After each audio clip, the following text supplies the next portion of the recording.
There have been so many camera releases in the past year that it's pretty overwhelming. So whether it's Canon and Nikon's first full-frame mirrorless releases or Sony's continued quest to dominate the video market, or even like Blackmagic announcing a 6K cinema camera with an EF mount, it's pretty tough to determine which of these is objectively the best choice. So I'll cut right to the chase. I have put together a scientifically sound method of selection, and the objective best camera of 2019 is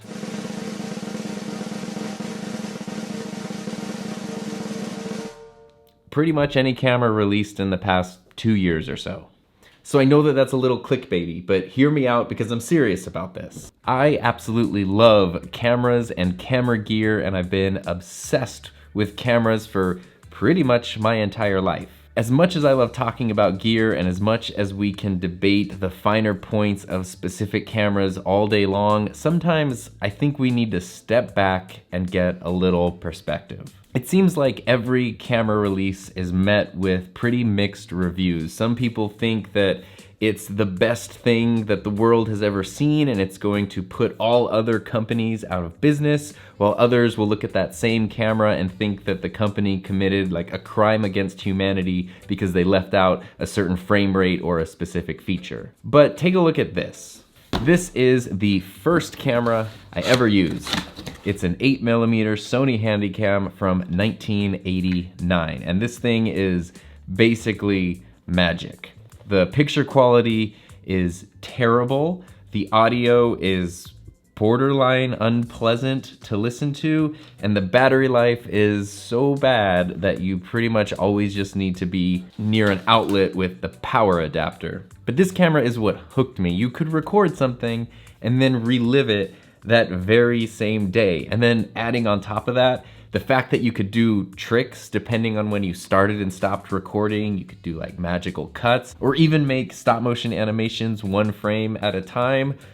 Forget it. This was the best camera in the entire world. Every day, every night, every weekend was just me and my friends making movies with this camera. And then finally, when I entered high school, my mom worked really hard and saved up some money to get me a gift, which was an upgraded Sony Handycam. This is still an 8mm camcorder, but it had better image quality, some more advanced features, and even a flip-out LCD screen. So turns out Sony can actually make cameras that have decent flip-out LCD screens. And I used this camera to make countless videos all the way up until college when I switched to digital still photography using the Canon XTI DSLR, which was before DSLRs could shoot video. And my point with all of this is that no matter how much time my friends and I spent learning new techniques and practicing our camera movement and trying to use creative lighting and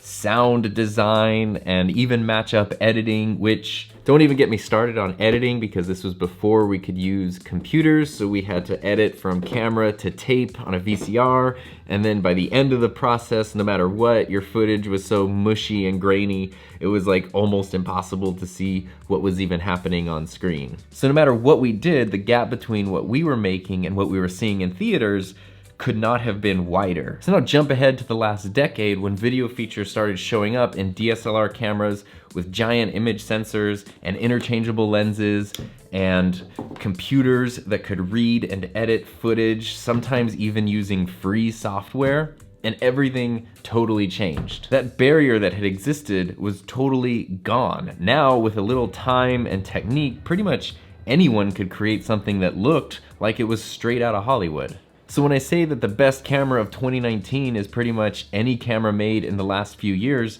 I really mean it. There's no such thing as a bad camera anymore. What you're able to create depends way more on your ideas and the time you're willing to put into it than on the actual equipment itself. In reality, a big part of what's best just boils down to your specific needs. Some people might need really incredible low light performance or high frame rates. Other people might prefer a flip out screen, or they might like a lens lineup from a specific manufacturer. So that means whether you have a Canon or a Sony or a Panasonic or a Fuji or a Blackmagic or pretty much any camera, the best thing to do is just take a step back and actually just appreciate that these tools exist to let you create incredible stuff. And that means that pretty much whatever you have is awesome. I would love to be able to see the reaction of my 12-year-old self to something like the EOS R or a Sony RX100 or some kind of crazy accessory like a DJI Ronin that lets you get super